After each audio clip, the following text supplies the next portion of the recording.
This is exactly right.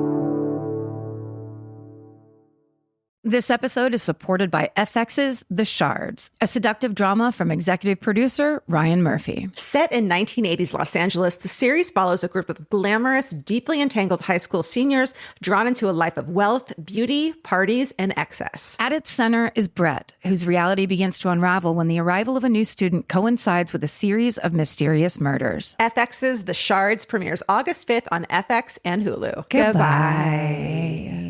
Capture your favorite summer feeling with Pandora Jewelry. Discover a collection inspired by the sunshine, freedom, and moments that make the season unforgettable. From sun-kissed metals to personalized pieces ready to be engraved with your summer mantra. Each design moves with you from beach days to golden nights and every memory in between. Shop Pandora Jewelry's new summer collection in-store or online at pandora.net and let your summer unfold. Goodbye. You know that fantasy where you run into your ex while looking impossibly cute and wildly unbothered? Hill House makes the perfect dress for that moment. Or if you're just running errands. Hill House Home is the brand behind the viral nap dress, known for its signature smocking, ultra-flattering fit, and comfort that makes it a favorite for just about everyone. Celebrities like Taylor Swift, Olivia Rodrigo, Anne Hathaway, and Mindy Kaling have all been spotted in Hill House. These dresses are the definition of versatile, perfect for running errands in the morning and stylish enough for dinner or a party that night. And it's not all they carry. They started with bedding back in 2016, and now you'll find bathrobes, pajamas, children's clothes, and maternity, all with the cutest prints.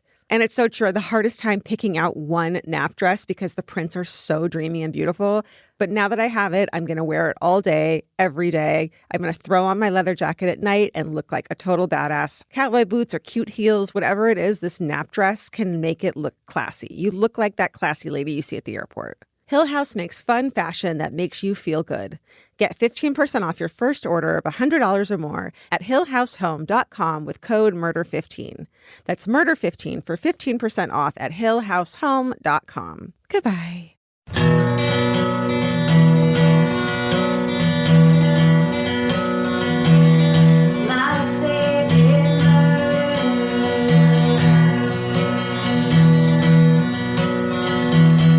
Hello.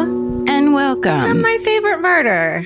The Minisode. Well, it's Minnie. You're welcome. There you go. Yeah, what more kind of introduction do you need for this one? We can't keep making up bullshit. I can't keep telling you it's Minnie and you not getting it. I can't keep telling you that's Georgia Hardstar. I can't keep telling you that that's Karen Kilgariff and that you guys write us in letters and we read them to you. No, you know what? This is the wrong attitude. What if there is a person logging on for the first time? What if there's a person downloading from the mainframe today for the first time? What's up, Jerry? Thank you for joining us. Hi. Did your wife force you? G or a J? That's going to be a J. Yeah. That's why it's taken him this long. He thought, boys don't like this. Yes, they do, Jerry. Just you wait. There are lady Jerrys, aren't there? Yeah, with G's. But this Jerry is a J. Okay, I didn't know that. Okay, good to know. Don't fight the improv. It's the worst thing you can do. Oh, I just said no to your guy that you invited onto the show. Shit. Yeah, I'm trying to flirt with an actual Jerry. Seinfeld.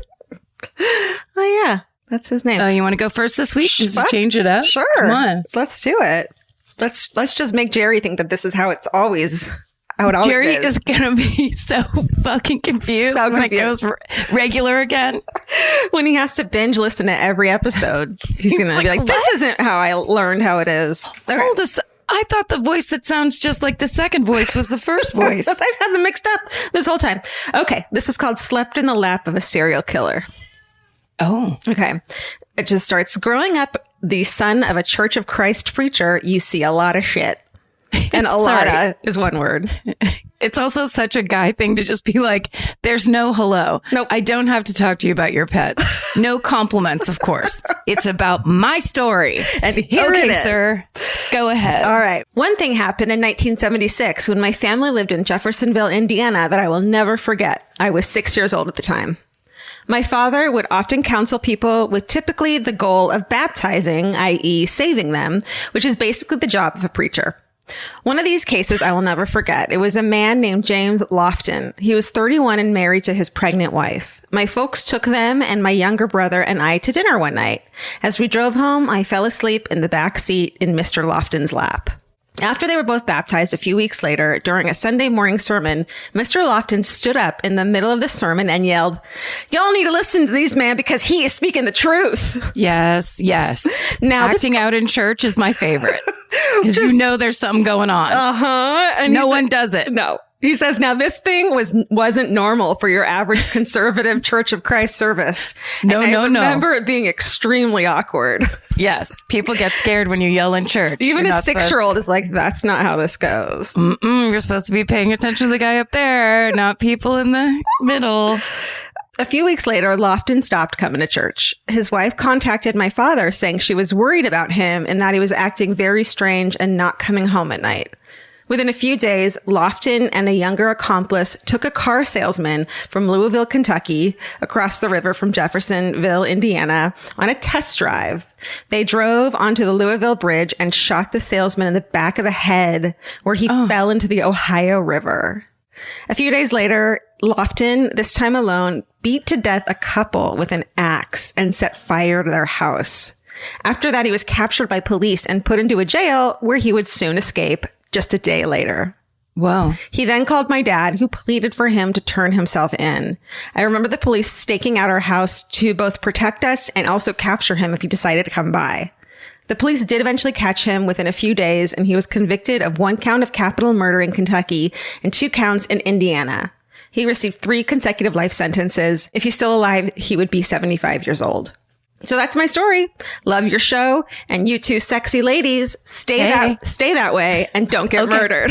Okay, Jared. And his name's Matt Goad. And I clicked on his link to that, in his signature, and he's this like insanely talented graphic artist, turns out. Matt. Like famous, insanely talented We artist. should not have talked. This happens every time we talk shit about somebody at the top of their email. We regret it by the end. That's right. That's a great story, Matt. Wait, why did he do it? Why did he go on a killing spree? I mean, why did he stand up? The same thing that made him stand up in church and scream something is the same thing that made him go on. It's just like, you're unhinged. No, you know what it is? What? He got the devil in him. He's got the devil in him. But he was baptized. That's what it is. It's that simple. Oh, yeah. It's awful. Ay. Hometown story. Hey, all. Perfect. I just finished this week's episode and was delighted to hear Karen talk about Stull Cemetery. I grew up a few miles from there in a little town called Lecompton, and thought you might like to hear from someone with a personal connection to the place. That's the whole point of what this is. That's what we're looking for. We're setting out those red threads to connect to your picture from the picture we put up 3 months ago. Get back to us about this stuff. When I was a teenager in the 90s, the ruined church and so-called hanging tree were still there. By that time, drunken looky-loos. Drunken looky-loos are the best kind of looky-loos. Hey, what's that? They look so loud. They look so loud, and it's always pointing and screaming. And they want to turn whatever it is into a restaurant, and they're just like, oh, that's cokeheads. Okay. Well, one leads to the other. Sure. Drunken looky-loos had done enough damage to headstones and cemetery grounds that the community got fed up and surrounded the whole thing with a fence. Wow. Things were bad enough that the local sheriffs posted patrols every Halloween. That actually makes sense. Yeah. Fucking looky-loos just falling all over the place. Once you destroy a headstone, you're not a looky-loo anymore. That's called, you're a menace. I don't know. Drunken menace? That's called... Sorry to loop it all together, but that's called you got the devil in you. I mean, am I right? Amen. Hey, sister. This is a Methodist episode of the Mini. Naturally, it was a rite of passage for area kids to sneak into the cemetery and scare the shit out of each other. Some of my classmates had ridiculous stories about it. My personal favorite, 2 boys, we'll call them Jay and Ryan, who claim to have found the legendary staircase. So do you remember the staircase that supposedly goes to hell? With lots of stories around it. That's apparently very difficult to find. It's not obvious. From what I remember. You can't be any looky-loo coming by and... No, especially if you're drunk, you're going to be looking in the completely wrong place for a staircase. Yeah. You think it's spiral. It's not. It's not. Spiral. Come on. It's not a spiral staircase to hell. They planned to send Jay down, but only after they'd looped a length of rope around his waist and tied the other end to the bumper of Ryan's truck. I'm not sure if they meant to tow Jay out of hell or to use him as devil bait. Teenage boys, God bless. At any rate, they never went through with it. They said they heard growling as soon as Jay went down the first step, and they ran for their lives. Bullshit? The devil? Raccoon disturbed by two dumbasses? I'll let you decide.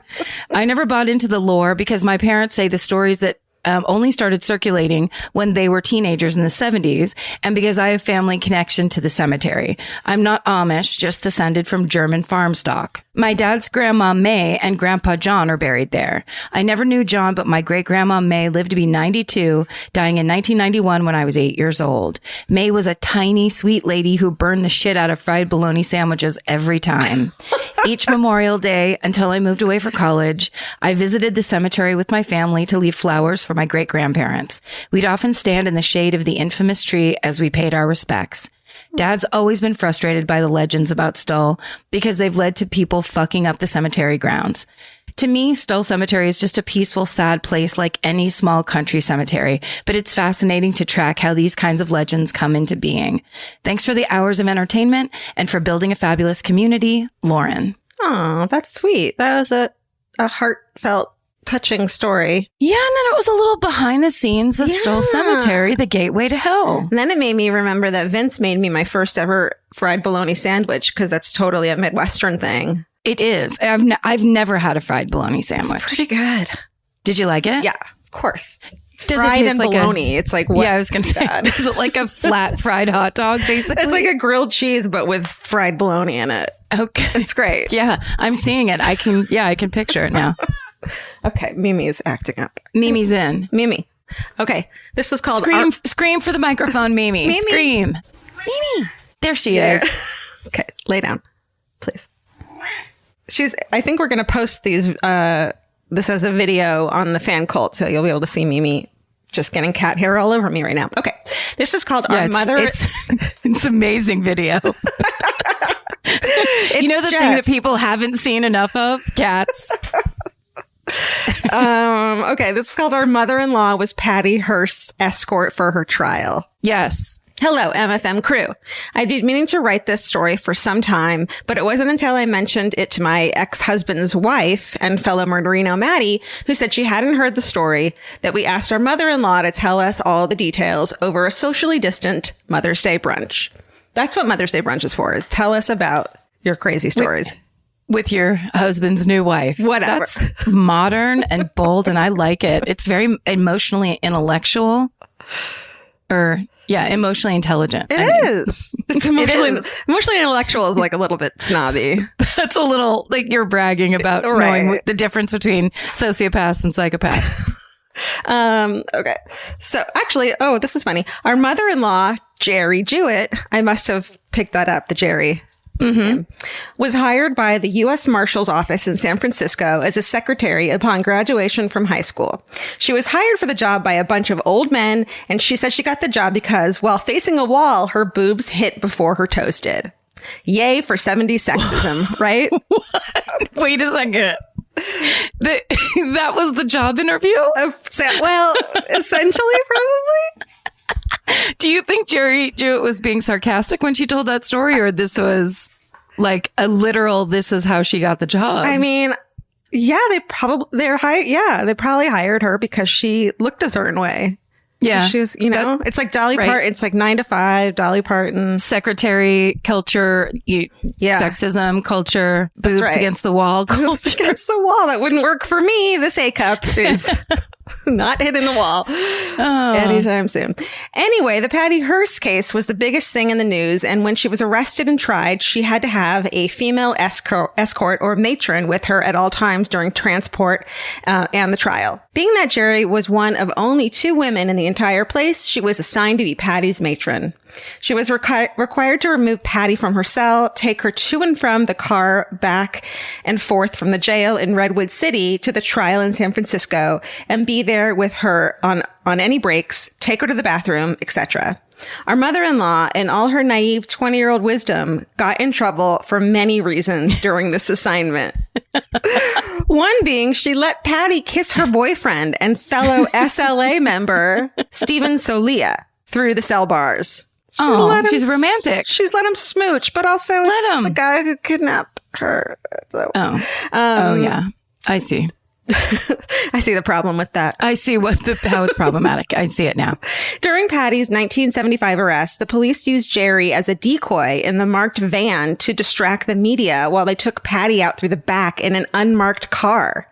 During the trial, Patty and Jerry crocheted a lot and became friends as they spent a lot of time together. Patty would ask Jerry to buy her cigarettes and promise that her family would pay her back, which Jerry made very clear did not happen.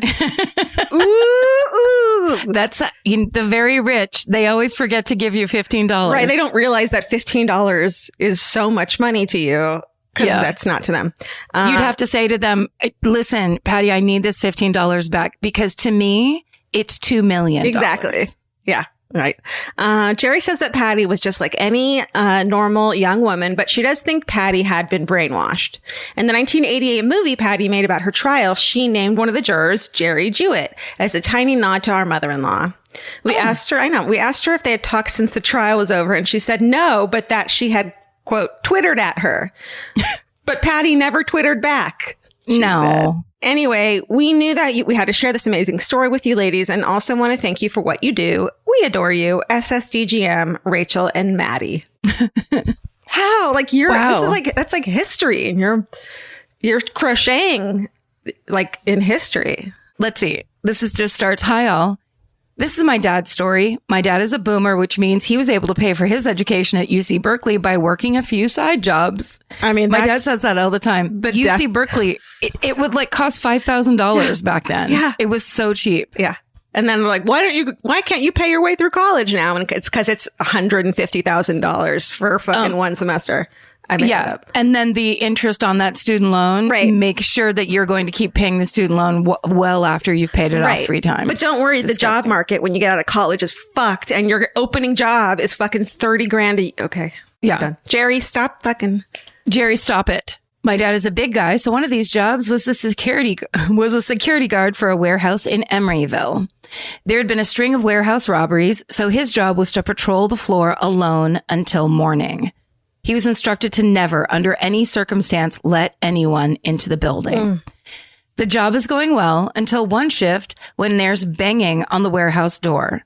He opens the little security window to peer out into the street, and there, standing in the light, is a nun. What? She's in full habit in a bad part of town in the middle of the night. She tells him her car broke down. Can't she come in and use the phone? Brilliant. My poor Catholic dad feels so conflicted, but he has to tell her that he can't open the door until morning. She asks him, please, can she come in? She just needs to make a phone call. He tells her he really can't, but that he will make the call for her. So he goes to call the police. When he comes back to the door, the woman is gone.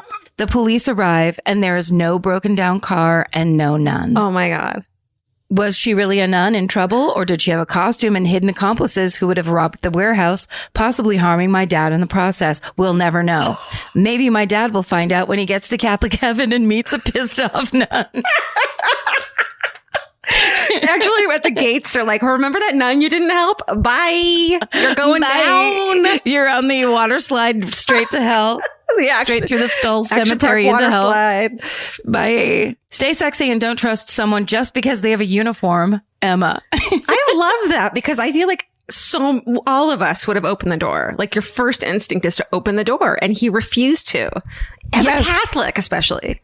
As a Catholic, which I wonder if they looked up beforehand of like what would work on this specific would be it's almost too good of a disguise. this. It is reminding me, is it a Marky Mark movie? Is it like The Italian Job? Is there something like that? Wasn't there one with nuns? Was it The Town? Nun masks, but then the masks were like zombies. No, I think you're thinking like of, that. what's the one with Whoopi Goldberg from the 80s? Sister Act. Sister Act. The great Kathy Najimy. Such a good movie.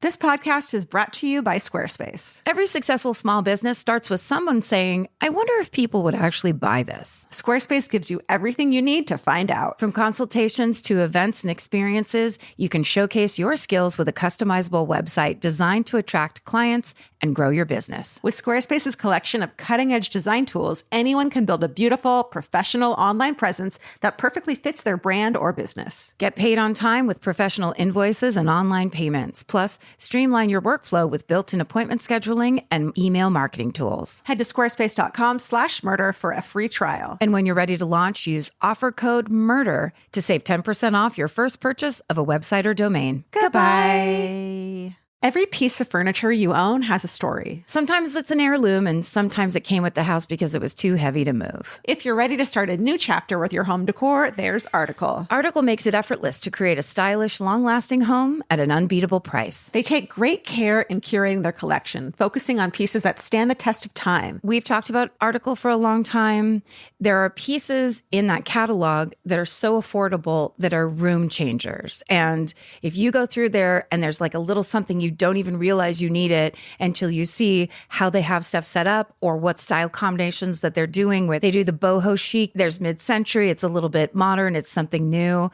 Like there's so many choices in there and it's not going to break the bank. As someone who's interested in tons of different styles and time periods, Article covers them all in one place. I love that. I know I've mentioned already how much I love my entryway table, but I swear to God, because the path that it's on, I pass it 4 times a day. And I love it more every time. Article is offering our listeners $50 off your first purchase of $100 or more. To claim, visit article.com/murder and the discount will be automatically applied at checkout. That's article.com/murder for $50 off your first purchase of $100 or more. Goodbye. There are some questions humanity may never be able to answer, like, what's the meaning of life? Or even worse, what do I make for dinner? Luckily, Hungry Root has one of those covered. Hungry Root is like having your own personal shopper and nutritionist all wrapped in one.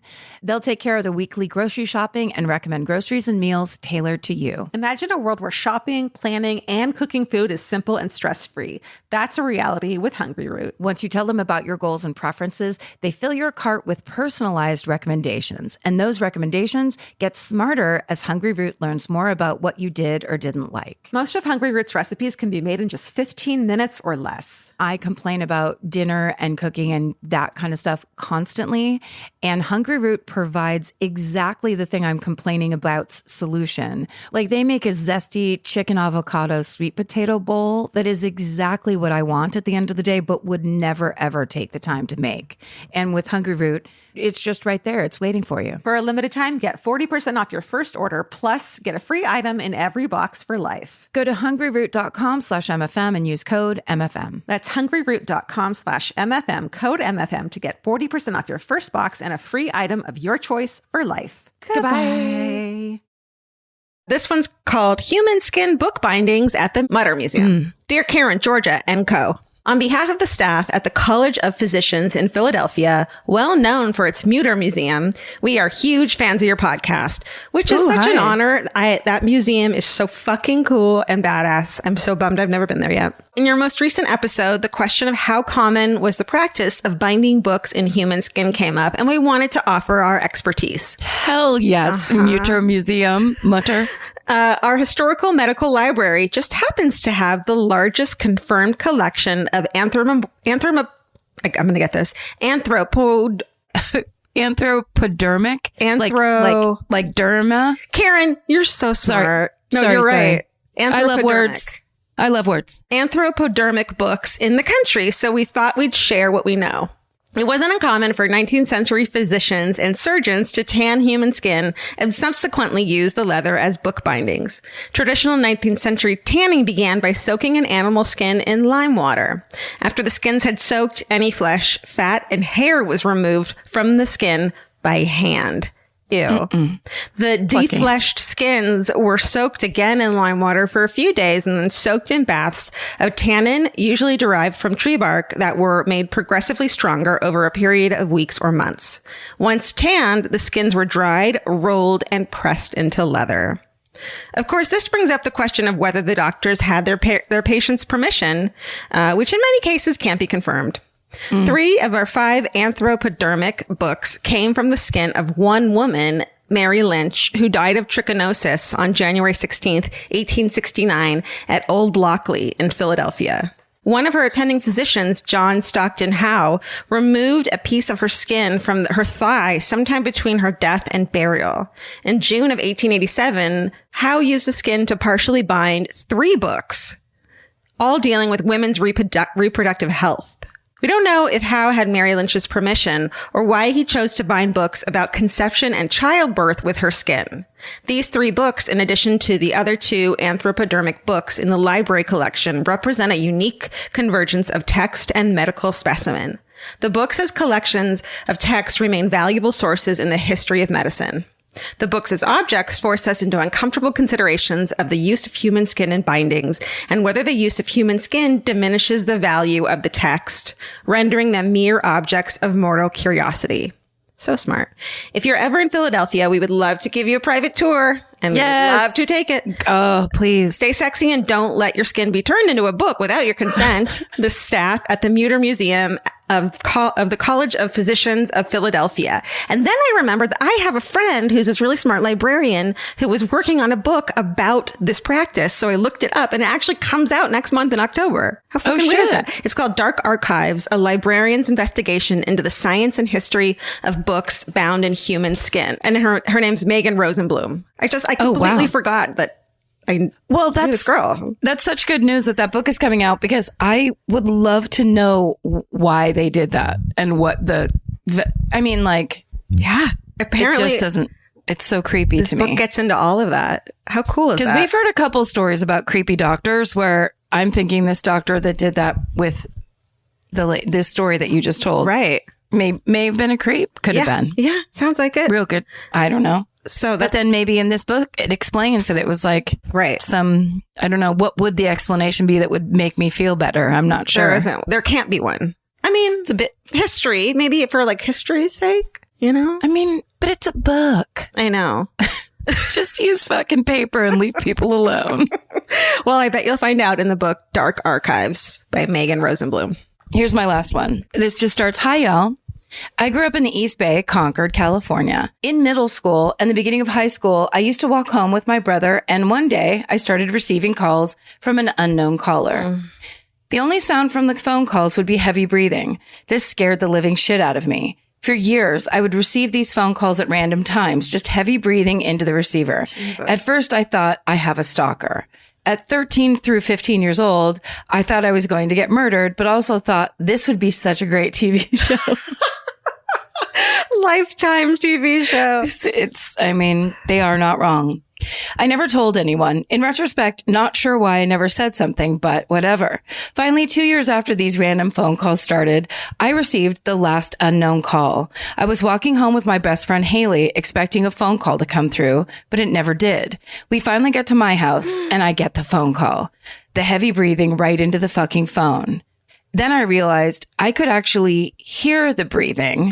In the other room, there was Haley heavily breathing into her phone. My God. It turns out my best friend Haley had been calling my phone, blocking her number, and breathing into her phone for years. What the fuck? Since we walked home in different directions, I never caught her before. Oh my God. Thankfully, the heavy breathing didn't just stop there. From then on, whenever Haley would leave me a voicemail, she would just heavy breathe into the phone, and that tradition has continued throughout the last 10 years.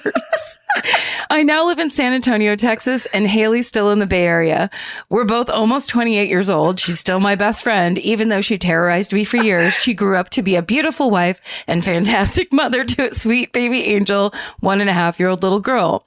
Haley, my personal favorite U.S. Postal Service employee, fuck Trump support USPS, has been fighting a rare, that was on the piece of paper I just read, has been fighting a rare form of leukemia since quarantine started. Oh. Legit, right in the heat of COVID-19, she found out and has been kicking leukemia's ass ever since. My God. She's currently at Stanford receiving a stem cell transplant in order to avoid her leukemia from ever coming back. We still talk normally and frequently, even if her sense of humor has gotten slightly darker, a lot of death jokes, but whatever makes her feel better, and she's still fighting through it. So I like to think even in the darkest times, it's super fucking important to remember the good times, even if those good times are tormenting phone calls from your youth. So keep in touch with your loved ones, socially distance yourself, support the USPS, vote, and most importantly, block your number or call your best friend and heavy breathe into the phone, scaring the living shit out of them. You never know how much you'll appreciate it later. SSDGM, Lexi. Oh my God, that's so sweet. I was like mad for her. And then I was like, that's so sweet. No, that's a good prank because she like did it to her long enough. Yeah. And I bet you it drove her friend crazy that she never said anything. Yeah. The whole point was probably to get her to freak out. So then she'd be like, it's me, yeah, dumbass. she would have laughed and been like, got you. But it was like 3 years in. But like Lexi was just trying to be like a real soldier about it. Yeah. So Haley's like, okay, I guess I'll just keep breathing into your phone, you idiot.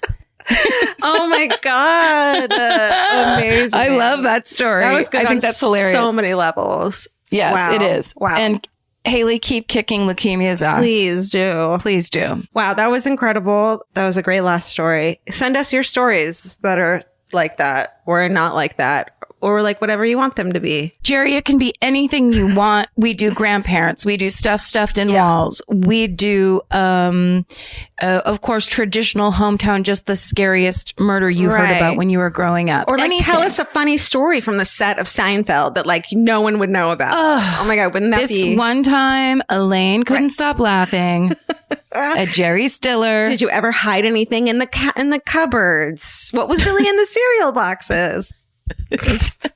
Okay.